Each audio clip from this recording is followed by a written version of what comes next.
This is CBY, Christian Broadcasting of Yakima, your local Christian television station, bringing to our valley quality Christian programming for more than 40 years.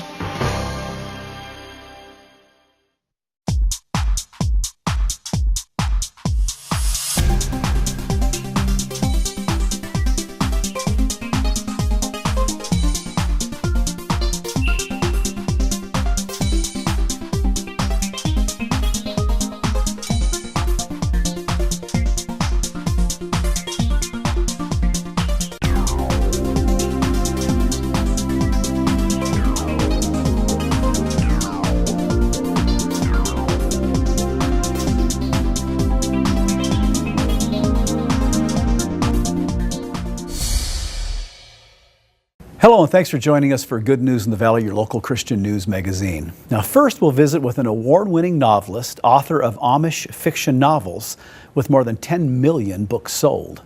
Then we'll share an opportunity for you to join in and be part of a spiritual heritage tour to our nation's capital. And we'll share 4th of July festivities that will be celebrated around our state that are family-friendly. And finally, in honor of our nation's birthday, we'll conclude with a music video, The Land of the Free.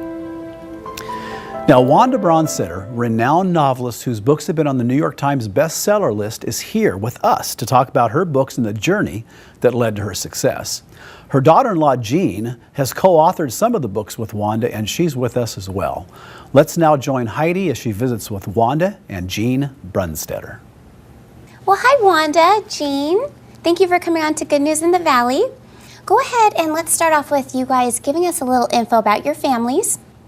I'm married and I have 2 adult children, and my son is married to Jean. We have 6 grandchildren and we have 2 great-grandchildren. Jean just recently started writing with me a couple of years ago, and so we've done some co-authoring together. Awesome. So I've enjoyed having the chance to not only write with her, but to teach her the fundamentals of writing a book. Wonderful. And my husband and I, we moved in the valley in the 80s and got settled here, and then we have 3 children, and now they're grown adults, and they're all working here in the valley, and so no grandchildren. Not yet. Not yet. Go ahead and briefly share with us your testimony on how you guys came to know and follow Jesus. Well, I found the Lord at a very young age, and I'm very thankful that I did. I grew up in a very dysfunctional home, as many people have, and without the Lord at my side, I probably wouldn't have made it through childhood. I had a Sunday school teacher who really cared about her pupils, and she led me to the Lord. I was probably about 6, and it stuck with me throughout most of my childhood, and then during my teen years, I kind of slipped back a little bit, but I came back to the Lord at 16, rededicated my life, got baptized, and I've been serving Him ever since. And I'm so thankful that I have a Heavenly Father that I can count on. Definitely. And I found the Lord in high school and got baptized just, I think, out of high school, and been serving ever since, any way I can. Wonderful. Go ahead and give us your favorite scripture and tell us why it's your favorite. Mine is Proverbs 17:22. A merry heart does good like a medicine, but a broken spirit dries the bones. And the reason that's important to me is because growing up in the family that I did, it was hard to find things to laugh about. One day a friend said to me, "Wanda, you need to smile more. There's things out there to laugh about." And I really got to thinking about that and thought, you know, she's right. There's lots of things to focus on that are positive. And I didn't want my life to be full of sadness. So that scripture, when I read it the first time, it spoke to my heart, and it told me, yes, there are things to laugh about. And so every one of my books has things to laugh about, to cry about, and to get excited about. Okay, Jean, how about you? Okay, mine is Proverbs 3:5 and 6. Trust in the Lord with all thine heart, and lean not unto thine own understanding. In all thy ways acknowledge Him, and He shall direct thy paths. Now, Wanda, you began writing as a child, so tell us about that and how it became you becoming a award-winning novelist. Well, I was in 2nd grade, and our school teacher gave us an assignment to draw a picture of a moth.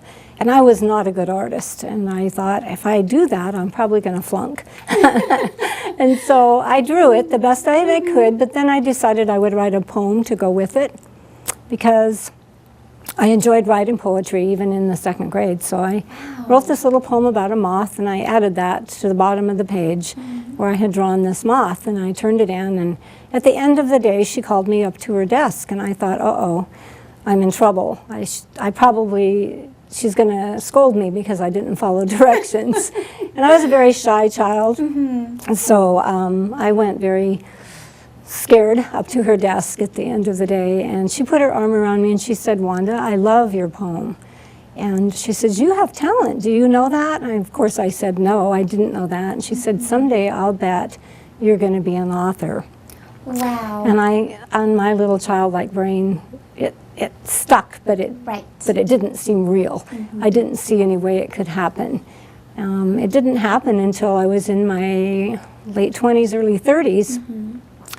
My mother had taken a writing course and wasn't able to even start it. She paid for it and hadn't even started it. And so she asked if I would like to finish the class.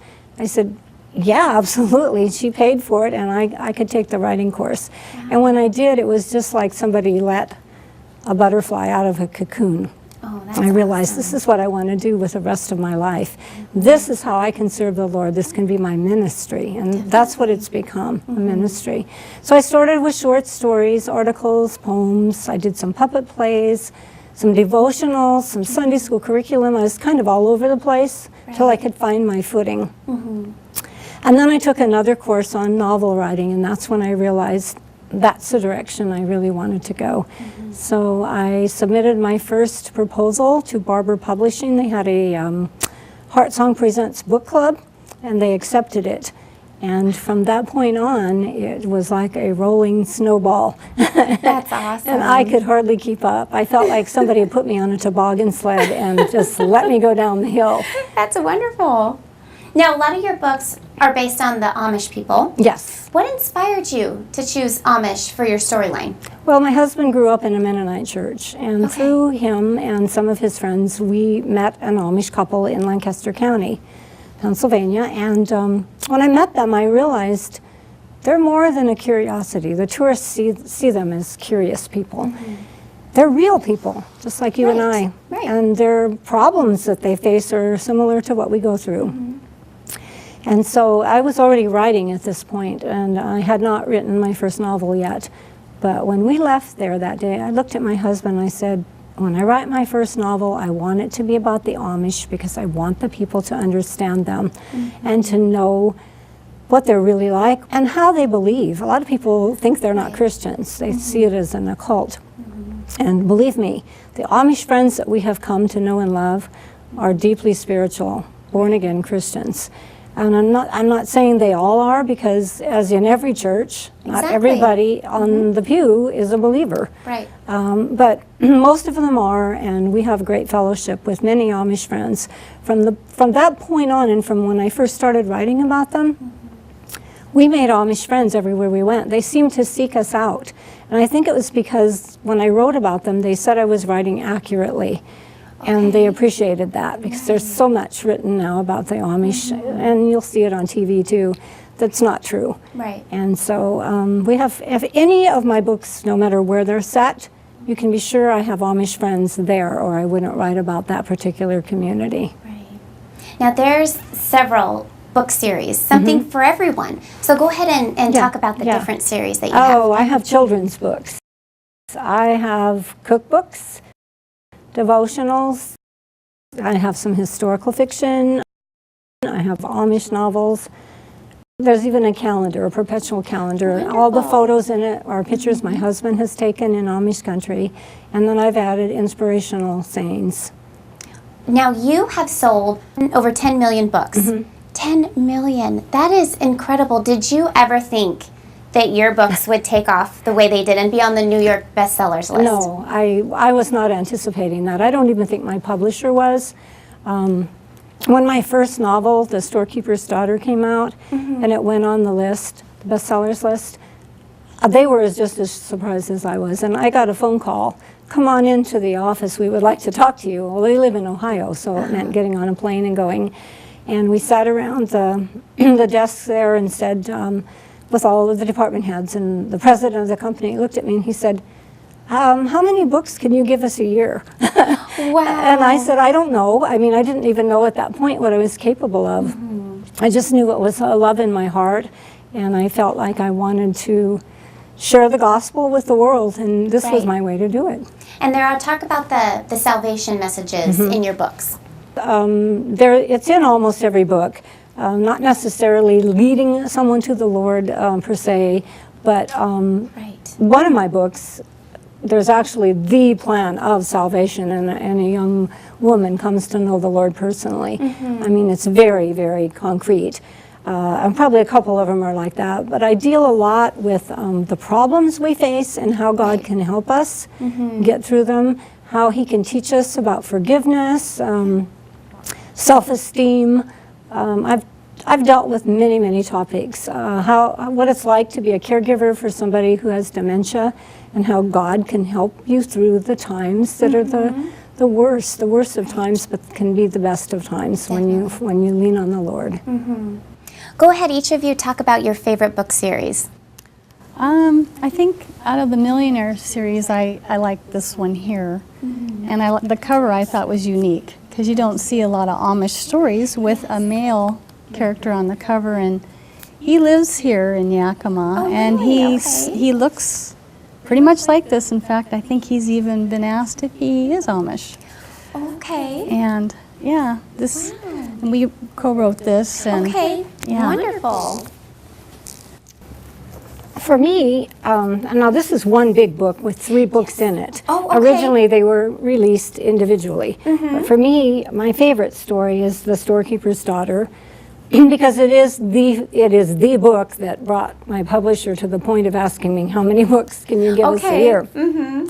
And more recently, this book has been turned into a musical play. It actually opens in Shipshewana, Indiana. That's awesome. So I'll be there for the opening and the premiere. Did you want me to read a little bit? Go ahead to entice our viewers. Yes. Yeah, I'll give you a little backstory on this. Sure. There was an English couple that were trying to adopt a child, and the adoption fell through. And the wife does not realize that the adoption has fallen through, only the husband. And so she was sick and stayed in the hotel, and he left the lawyer's office devastated. How am I going to go back? How am I going to tell Linda the adoption's off? We're not getting the baby that we came here to get. So he stops at a root beer stand in Amish country to get something cold to drink. Jim waited patiently for the young woman to return with the root beer, the whole time keeping an eye on the diaper-clad boy sitting in the center of the picnic table. At first, the child never moved, but after a few minutes, he began to squirm. The diaper-clad boy is the young Amish girl's baby brother. Sit still, little guy. You might fall off, Jim said. When the baby grabbed hold of his blanket, scooted to the edge of the table, and tried to climb down, Jim's heart slammed into his chest. No, no, little boy, you'd better stay put until your sister gets back. The child's legs dangled precariously over the edge of the table, and Jim knew if he didn't do something, the kid would fall. He grabbed the boy around the waist and lifted him into his arms. The baby giggled, kicked his chubby feet as a blob of drool rolled down his chin. Jim grabbed the edge of the colorful quilt and blotted the boy's face with it. There, that's better, isn't it? He looked back at the house. Where is that girl? And what could be taking her so long? Does she think I came here to buy root beer or babysit her brother? When the child burrowed his downy head into Jim's chest, his heart welled with an emotion he'd never before felt. So this is what it feels like for a father to hold his son. Jim cast another quick glance at the house. All was quiet. Not a soul was in sight. With no thought of the consequences, Jim made an impulsive decision. He whirled around and dashed for the car with the baby in his arms. And the play that they're bringing out is entitled Stolen. Okay. Very appropriate for this story. Yes. Now, the children's books, can you go more into depth about talking about those? Yes, I've done a couple of them. This is one of the chapter books for kids. It's about twin Amish children who live in Ohio. And then I have another one called the Rachel Yoder Always Trouble Somewhere series, also chapter books. But this one is kind of dear to my heart because I worked very closely with the illustrator on this book. His name is Phil Smouse. He's just a great illustrator. You can see here a picture of Solomon. Yes. And on every page in this book, there's illustrations. That's a great. young child, 2 to 5, can't read, but they can look at the pictures and they can know what's happening. Many parents have told me this is their children's favorite bedtime story because there's different adventures that take place with Solomon. That's wonderful. Now, what do you want readers to learn after reading your books? First of all, I want them to learn that God loves all of us, and no matter what our hardships, He's there. He will help us through. I want them to come away and feel like they have been not just entertained with a good story, but feel like somebody understands maybe what they're going through. I have many people tell me that whatever they've read in my books has helped them through a difficult time, whether it be not necessarily related to the story, but just helping them in their spiritual walk. And sometimes it's related to the story. In one of my books, I had someone burn in a fire. And a lady wrote me just within a month after the book was released, and she said, my son was burned in a fire and I watched it happen and could do nothing. And she said, I cannot tell you how your book helped me through that difficult time. And I feel blessed when people tell me that because I know the words aren't mine. They come from above. Definitely, yes. Now, Jean, since you have co-authored books with Wanda, what do you want to leave readers with? Well, Wanda and I co-wrote the series, the Hawaiian series, the Hawaiian Quilt. That was the first one. And that one I think is kind of interesting because here we have Amish not staying in their state, but actually traveling off to Hawaii. And probably a few of our readers out there necessarily don't picture the Amish, you know, traveling to go to Hawaii. So we thought that would be quite a, because they do that. They do travel and they go lots of places, and we thought it would be fun to show that. Now, besides books, you also do devotionals and cookbooks and more? Yes. Here's one of the cookbooks, actually. This is featuring autumn-type foods that are made from scratch. So every recipe in here is Amish. I mean, by that I mean the Amish cook them. And all of the recipes were given to me from Amish friends and friends of Amish friends and relatives of Amish friends. And so here's an example. Pickled eggs and red beets are a kind of a side dish. And my husband, growing up in a Mennonite environment, and his grandfather was German, his mother made pickled eggs and pickled red beets. And when I had them for the first time, I was hooked. I loved them. They're really, really good. And then here's another one called Chicken in a Crumb Basket. And I included this recipe at the back of one of my novels. I love to add a recipe at the end of my novels because I talk about food in the story, and people love to, well, they think, oh, I'd love to make that. But haystack is another one. I don't know if you're familiar with what we call Mexican build-up, where you have a layer of things. You might put on corn chips and lettuce and tomatoes and various things like that. And it's like a big ginormous salad. Well, they make it similar to that, only they call it haystack. And we've had it in many Amish homes, and it's wonderful. So the recipe books, the cookbooks, are full of recipes given to me from Amish. That's fabulous. Now, Wanda, you are also a ventriloquist. Yes, I am. That's so great. Talk about that. I'm guilty. Well, I brought a little friend with me today. Who do we have here? This is my friend. Say hi, Solomon. Hi, my name's Solomon. Wow. Hi, Solomon. She wrote a story about me. Isn't that great? Can you tell us what your favorite book is? The Wisdom of Solomon, of course. Solomon, if you had some advice to give boys and girls, what would you say to them? Grow up Amish. You want them to grow up Amish. Why? What is so great about being Amish? Is there something unique about being Amish? What do you get to do that other boys and girls don't do? I feed the goats. Well, true, but some kids live on a farm, they feed goats. I feed the chickens. Well, some people get to feed chickens too, Solomon. I ride in a horse and carriage. Oh, that would distinguish you, all right. Do you like riding in a carriage with a horse pulling it instead of a car? Yeah, it's fun.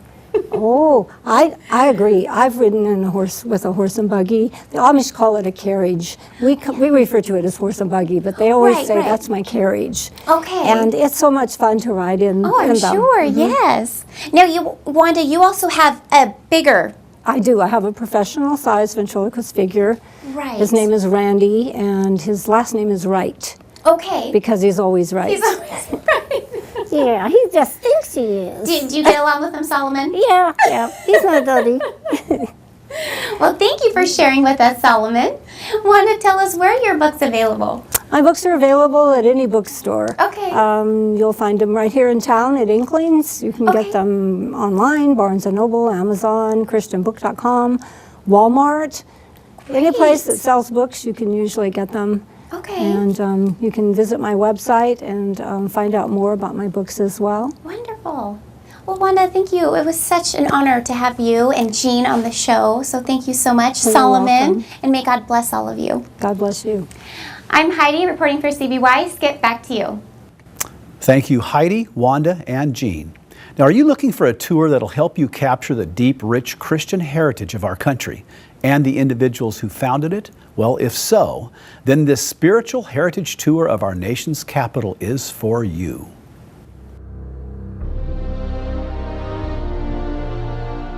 A nation's monuments reflect the heart of the people and their deepest beliefs. America's monuments boldly proclaim a firm reliance on the God of the Bible as our defender and source of strength. Hello, I'm Tim Wildman, President of the American Family Association and American Family Radio, and I'd like to personally invite you to join us on one of our spiritual heritage tours of Washington, D.C. and Mount Vernon, or Williamsburg, Jamestown, and Yorktown. These tours are great. We have Christians from all over the country join us, and we invite you to join us too. Destinations include the U.S. Capitol Building, the Library of Congress, the Supreme Court, Arlington Cemetery, the White House, Mount Vernon, and much more.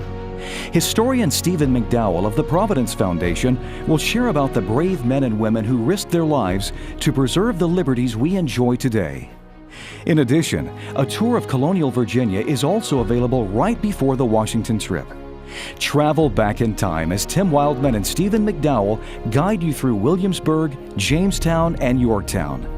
You'll forever change your views of America's history when you join us for the next Spiritual Heritage Tour. And now for some 4th of July celebrations. Now, the River of Fire Festival brings in over 20,000 spectators to Columbia Park in Kennewick. There'll be over 50 food and novelty vendors, free train rides for kids as well. The cost is $8 per carload. An astonishing fireworks display over the Columbia River begins at 10 p.m. Starting at noon, the Riverfront Park in Spokane celebrates the 4th with live music, food vendors, crafts, and more. Going out with a bang is the amazing fireworks show over the park and Spokane River Gorge at 10 p.m. Year after year, the fireworks display over the top of Grand Coulee Dam is voted the best show in Washington State. This year's 4th of July celebration starts off with an incredible laser light show at dusk, followed by amazing fireworks launched off at the top of the dam. This event is free of charge. The Water to Wine cruise ship is the perfect place to be viewing the fireworks at 10 p.m. on the Columbia River. Boarding is at 8 p.m. and departs from the Columbia Point Marina in Richland. Check the website for availability and pricing. It will be a happy 4th of July at Skamania County Fairgrounds at this year's celebration with live music and grand fireworks at dusk. Gates open at 7 p.m. and this event is free of charge. Ivar's Salmon House on Elliott Bay provides a picture-perfect setting to watch fireworks while dining. You'll enjoy a memorable meal and have a spectacular view of the fireworks show on Lake Union. Reservations are recommended. There will be a grand old 4th of July celebration of the red, white, and blue in Pasco. Starting off with a pancake breakfast at Memorial Park at 7 a.m., the Camp Patriot Fun Run at 8 a.m., followed by the Grand Old Parade at 10 a.m., and topped off with spectacular fireworks from Geisa Stadium at 10 p.m. Fun can be found at State Fair Park at Yakima's celebration with fabulous family fun, food vendors, children's activities, live entertainment, and a carnival with exciting rides. Festivities start at noon, ending with fantastic fireworks at 10 p.m. There is no charge. The City of Selah Independence Day celebration is 4 to 9 p.m. at Carlin Park. There'll be kids' activities, food vendors, pie eating contests, and live entertainment. A marvelous fireworks display will be around 10 p.m. Admission is free. Get a bang out of your 4th of July with a fireworks cruise. Departing from Pier 55, this ship is ready to celebrate America's birthday. Go to www.argosicruises.com to obtain more information and secure your spot. Helicopters Northwest can give you a bird's eye view of Seattle's breathtaking fireworks. This ride will be a flight you'll remember forever. All tours have a minimum of 2 passengers and a maximum of 3. For more information about pricing, visit their website. Ferry boat on over to Bainbridge Island for 4th of July festivities. The celebration begins with a breakfast at 7 a.m., followed by numerous family fun activities all day long, like a street fair, classic car show, pony rides, a parade, and more. The event concludes with magnificent fireworks over Eagle Harbor at dusk. Celebrate our nation's birthday in George, Washington, starting off with a breakfast at 7 a.m., followed by a cherry bomb run at 8:30 a.m. and a grand parade at 10. Fun activities all day long like a cherry pie eating contest and cherry pit spitting contest, ending with a grand finale, fireworks at dusk. Now, as we celebrate the 4th of July, let's remember all the lives sacrificed so we could enjoy our freedom.